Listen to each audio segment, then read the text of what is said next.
Well, hey, Gundam Maniacs, welcome to another episode of Gundam Explained. In this episode, we're going to take a look at all the new info we have for the Mobile Suit Gundam Silver Phantom VR game, experience, etc. Yeah, let's get into it. Yeah, a few days ago, Gundam.info posted this Mobile Suit Gundam Silver Phantom latest news in development. Little, I guess, behind-the-scenes development thing.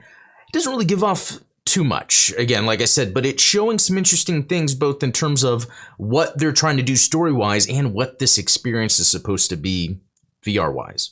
All right, from GundamKitsCollection.com, Mobile Suit Gundam Silver Phantom development screenshots unveiled further, details coming on March 22nd. Okay, so even more details. Exciting news for Gundam fans and VR fans alike as development of the new virtual reality video work Mobile Suit Gundam Silver Phantom progresses significantly. Today, March 12th, the most recent updates on this highly awaited project were released, marking a watershed milestone in the path to bring this famous universe to life in virtual reality. Mobile Suit Gundam Silver Phantom, also known as Phantom of Silver Ash, why would it also be known as that? Represents a groundbreaking collaboration between Bandai Namco Filmworks and Atlas V, or Atlas V, a Paris-based VR production powerhouse with distribution helmed by Astrea, a veteran in VR releases. The project is set to premiere on the cutting-edge MetaQuest VR headset, offering fans an immersive experience like no other. Okay, so this is going to premiere on the MetaQuest, so maybe there is some business dealings in the background to where this gets support by releasing on Meta first and then maybe on other platforms. I don't know. But also this Atlas V, and I looked them up, and it looks like they've made some interesting VR experiences. Not necessarily games, but experiences, and that I think is what it's supposed to be. All right, the reveal took place at South by Southwest 2024, a globally renowned creative conference event hosted in the Austin Convention Center. The panel session saw the participation of notable figures such as Meta's XR producer, Ryan Genji Thomas, esteemed director Kenichi Suzuki, and Bandai Namco Filmworks executive producer Naohiro Ogata. Hope I did that. Kenichi Suzuki, known for his work on Gundam Evolve. See, this is where I was like, uh-oh. Gundam Evolve, remember that, kind of CGI thing that they had? But you know what? I check in my previous videos, I actually went through and reviewed almost every single one to kind of give some interesting takes on what I'm seeing here. And to be honest, this one, even though it's more Seed and I'm more UC, I actually really enjoyed it. It was visually striking. It had a lot of interesting action going on. There was a way they tried to give the CGI of the time kind of a cel-shaded look for it to look anime-like. But really, again, the whole thing about it was the action. The way they animated the action looked incredible. So if Kenichi Suzuki is known for stuff like that, that could mean this would be pretty cool. And here's Kenichi's other works, okay? So there's things I recognize down here like Golgo 13, Gundam Evolve, Hellsing Ultimate, JoJo's Bizarre Adventure, Mobile Suit Gundam Age, My Hero Academia, some SD Gundam stuff, Tiger and Bunny. There might be things here you recognize that I don't, but just seeing the consistency in all this has to do with striking, action-packed visuals. So that actually gives me a lot of hope for this because it's supposed to be an experience. And it's not really much a game, more of a ride-along movie. That's kind of how I'm interpreting it. And for it to be able to have a creator like this that can really do action in 3D, I actually have way more hopes for this. Fans are excited about the announcement, which promises a blend of Suzuki's visionary direction with the immersive potential of VR technology. The presentation not only presented the new title, but also discussed the technical hurdles and unique solutions used to translate the Gundam series into VR format. Attendees were given a behind-the-scenes peek at the production process, laying the groundwork for what promises to be a historic release in the world of virtual reality entertainment. Yeah, it's a lot of corp speak or blog keywords. As anticipation grows, the prospect of additional details to be revealed on March 22nd keeps the community on edge. Fans are invited to remain tuned for the next wave of information, which will reveal more about the story, gameplay, and immersive experiences that Mobile Suit Gundam Silver Phantom will provide. For anyone interested in learning more and staying up to date on this project, the official website offers a wealth of information, and we'll check that out.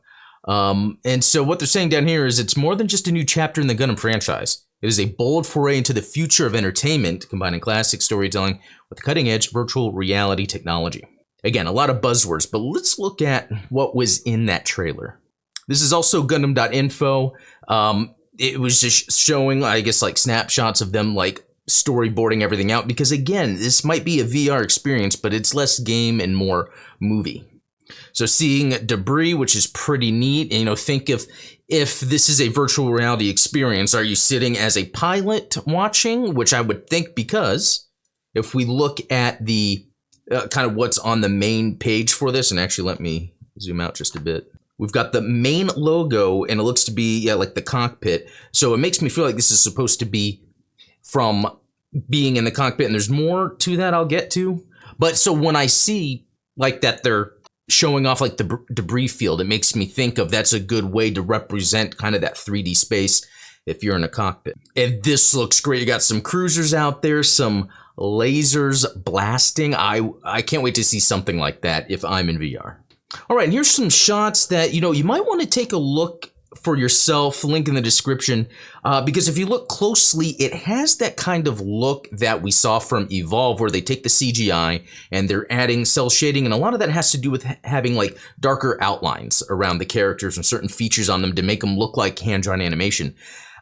And there was a lot of that done in Evolve, and I think, and we've seen a lot of recent Gundam CGI works that don't do that technique, especially with Requiem for Vengeance.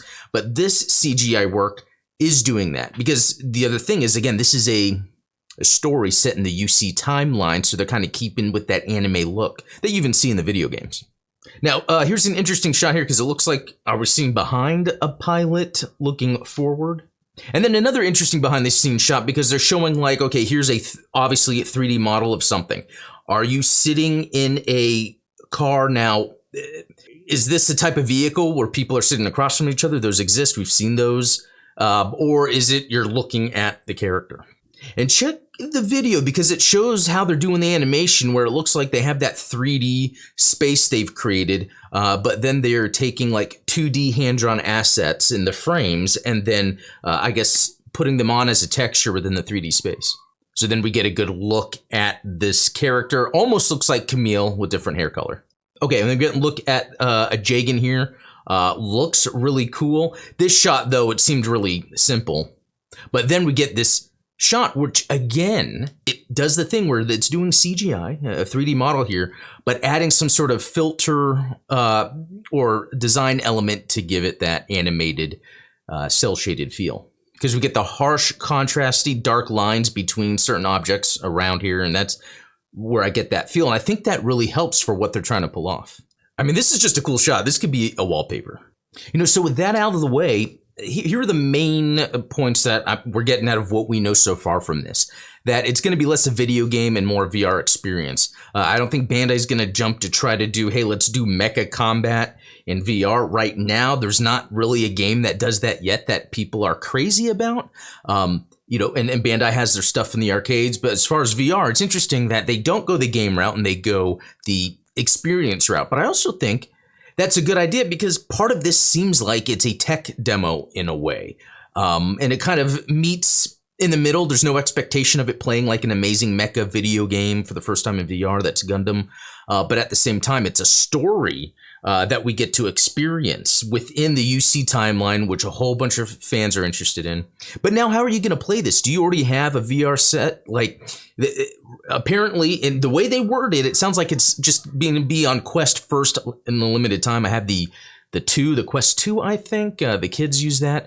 And I know there's a 3 that's out right now and a newer version coming out. I don't know would you buy one? Let me know below in the comments if you would buy one for this.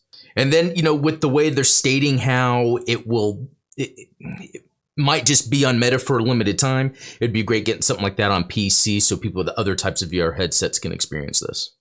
Well, anyway, there we go. A look at Silver Phantom, a VR experience. I'm excited and interested to try this out, and I can't wait to hear more. I guess on the 22nd there'll be more info, but I'm really curious what you think about this, because it's not really a video game and it's more of a movie or a show that you get to sit in and experience. I think being an experience is a great idea with VR. Just because it's VR, it doesn't need to be a game, even though I think Gundam is ripe to have a VR game. So anyway, guys, let me know what you think below.